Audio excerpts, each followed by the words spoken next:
J'ai pensé à toi chaque jour, au jour où on se reverrait. Léa! Léa!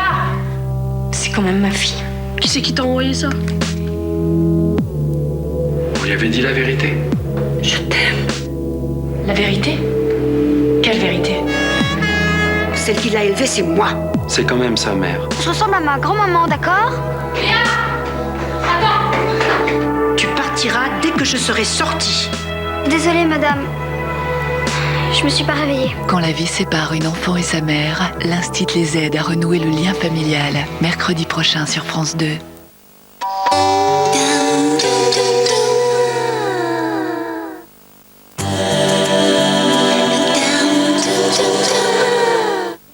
Avec la langue française, vous êtes plutôt...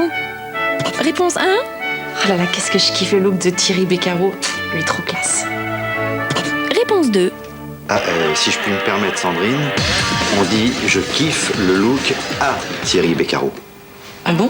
Ah bah oui. Je savais pas. Si vous avez répondu 1, voire 2, France 2 va vous apprendre les bonnes manières. Respect. Respect, le grand code du savoir-vivre. L'émission interactive qui met votre politesse à l'épreuve en direct, mardi 9 décembre. Vous payez la redevance. Où passe votre argent? France Télévisions vous répond prochainement sur France 5.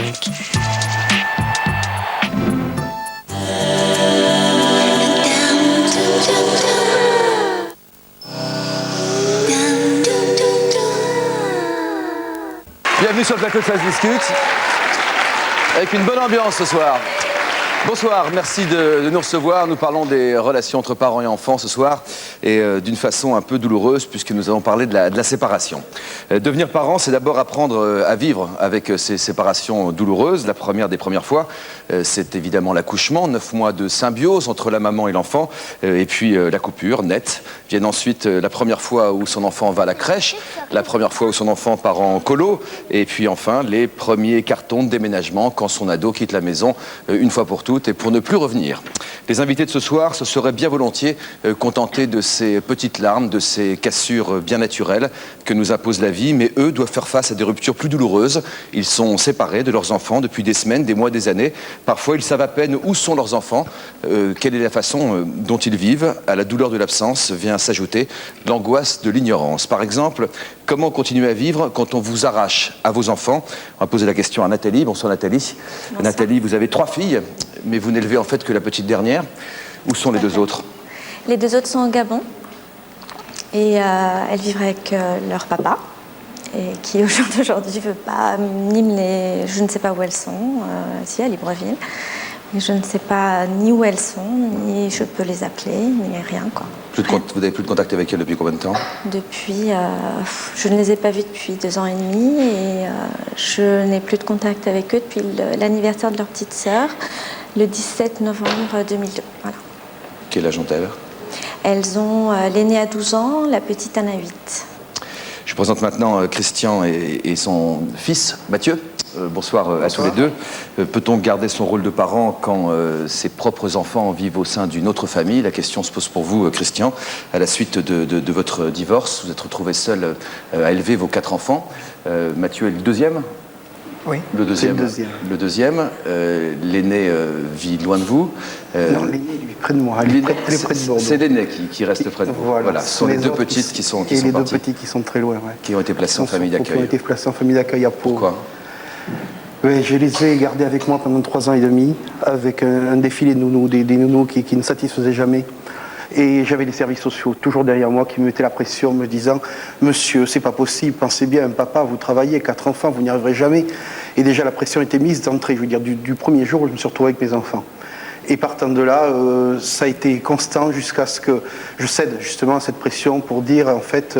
Mais à contre-cœur, Christian? Oh, j'ai eu beaucoup de mal. Ouais. J'ai eu beaucoup de mal. C'est une très très lourde décision à prendre.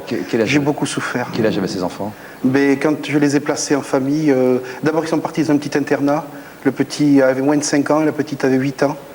Une petite fille en plus que j'ai adoptée, donc qui déjà n'avait pas de famille, à qui moi je me proposais de donner une famille et qui se retrouve aujourd'hui en famille d'accueil. C'est terrible pour elle. Dans la même famille d'accueil? Non, séparée. Alors j'avais bien mis les conditions quand j'avais dit que c'était bien moi qui faisais cette démarche, puisqu'on me disait « Monsieur, c'est un acte d'amour, Vous faites ça, c'est quelque chose de formidable. C'est vraiment un acte très généreux, ne croyez pas. Les enfants n'en souffriront pas, au contraire, ils vont se stabiliser, ils vont se retrouver mieux, équilibrés. Mais vous pensiez qu'ils seraient ensemble? Et je pense qu'ils seraient ensemble. Alors j'avais dit, moi, ce que je veux, c'est que les petits soient ensemble et près de moi. Et à partir du moment où cette agence de Saint-Sevé-dans-les-Landes les a pris en compte, on me les a déplacés plus loin, on me les a mis à Pau, on me les a séparés. Et depuis, moi, je vis plus. Quoi. Vous les voyez, vos deux petits-enfants? Mais jusqu'à présent, je les voyais tous les 15 jours, parce que donc, je travaillais un week-end sur 2, donc j'avais calé mes grilles de week-end avec le service qui me les amenait. Et le service m'a fait savoir début août qu'ils ne rouleraient plus, qu'ils ne feraient plus de navette, que ça leur posait problème de récupération. Donc vous les voyez pour les vacances? Et je les vois que pour les vacances. Je pense à Noël, par exemple. Et bien voilà, maintenant je ne les vois qu'aux vacances. Mathieu est à vos côtés. Au moment du divorce, Mathieu, vous avez choisi de votre propre chef. Vous aviez 16 ans seulement de partir du foyer. Pourquoi? Parce que les contacts et les rapports avec mon père étaient venus très compliqués. C'est-à-dire? C'était des prises de tête permanentes, on ne s'entendait plus, on n'arrivait plus à s'entendre. Très conflictuel, ouais. Et donc à partir de là, il a fallu faire mes études. Et donc je suis parti sur Bayonne. Et depuis? Et depuis, là, je reviens à la maison pour les week-ends et c'est vrai que ça se passe. Vous avez retrouvé des relations entre vous? On vit pas. Enfin, moi, personnellement, en tant que père, je ne vis pas du tout la même expérience avec les petits, avec lui. Parce que lui, c'était nécessaire qu'il parte pour se reconstruire. Parce que c'est vrai qu'il était arrivé à un stade où il supportait plus, l'électricité qu'il y avait dans cette maison, parce que c'était vraiment. Bon, moi, j'étais stressé, j'étais tendu. Vous travaillez la nuit, c'était pas facile. Je travaillais le soir, oui. Donc, c'était pas facile à gérer. Et je crois que le stress que j'avais, je le répercutais sur les enfants. On verra ça tout à l'heure. Je vous présente nos autres invités. Comment accepter que son enfant trouve un meilleur équilibre de vie loin de soi? Donc on s'est posé la question avec vous. On la pose à Yvelise et Marion. Bonsoir à toutes les deux et bienvenue parmi nous. Vous êtes une mère et une fille très proches l'une de l'autre, qui vous appréciez beaucoup, très complices. Vous vous ressemblez beaucoup, les mêmes yeux. J'allais dire les mêmes cheveux, la même coupe, mais pas la même couleur exactement. Yvelise, il se trouve que vous êtes dans une position que connaissent pas mal de parents. Vous êtes gravement malade, vous êtes en traitement, et traitement assez lourd, et vous avez tenu à ce que votre fille passe cette année en internat pour la première fois. Pourquoi vouloir vous séparer d'elle au moment peut-être où vous avez besoin de plus de soutien de la part de vos proches? En fait, j'ai voulu protéger Marion. Parce que la maladie, c'est pas quelque chose de bien pour une adolescente ou une préadolescente. Elle a 14 ans. Donc, on a opté pour cette solution de l'internat. C'était difficile à prendre comme décision? C'était très, très difficile et douloureux. On l'a prise ensemble, cette décision. Qu'est-ce que tu en penses, Marion, toi? Ça dépend. Je peux penser que c'est une bonne solution d'un certain côté et d'un autre, pas vraiment. Parce que c'est sûr que quand les gens qu'on aime sont malades, on préférerait être avec eux. Mais d'un autre côté, je sais que c'est mieux pour moi aussi. Et quand tu la vois, c'est pour se retrouver mieux. En tout cas, c'est le but, voilà. C'est le but de l'histoire. Et vous, madame, vous essayez de vous soigner, vous rentrez dans un lourd traitement de chimiothérapie. Je présente notre invité privilégié, notre témoin, qui ce soir est comédien, qui conclura l'émission tout à l'heure. Il joue aux côtés de Michel Serrault et Jacques Villeray dans le nouveau film de Jean-Pierre Mocky qui s'appelle Le Furet, qui est à l'affiche depuis le 29 octobre. Vous pouvez également le retrouver en ce moment au théâtre, dans la pièce Un magicien, dans le cadre du Festival d'automne. Je vous demande d'accueillir un papa de 4 enfants, Robin Renucci. Bonsoir, Robin.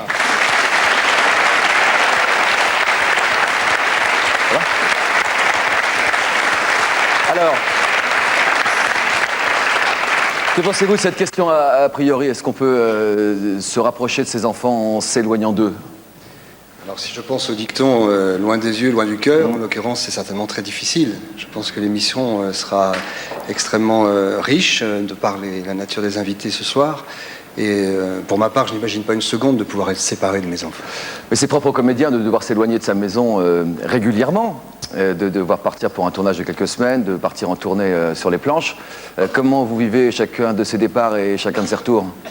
Il y a beaucoup de moments de téléphone, évidemment. Oui. Et puis, en général, j'essaie de ne jamais partir plus de 15 jours, 3 semaines étant le maximum, sachant qu'on peut revenir, bien entendu, assez facilement tout de même. On n'allait pas au Gabon. Ouais.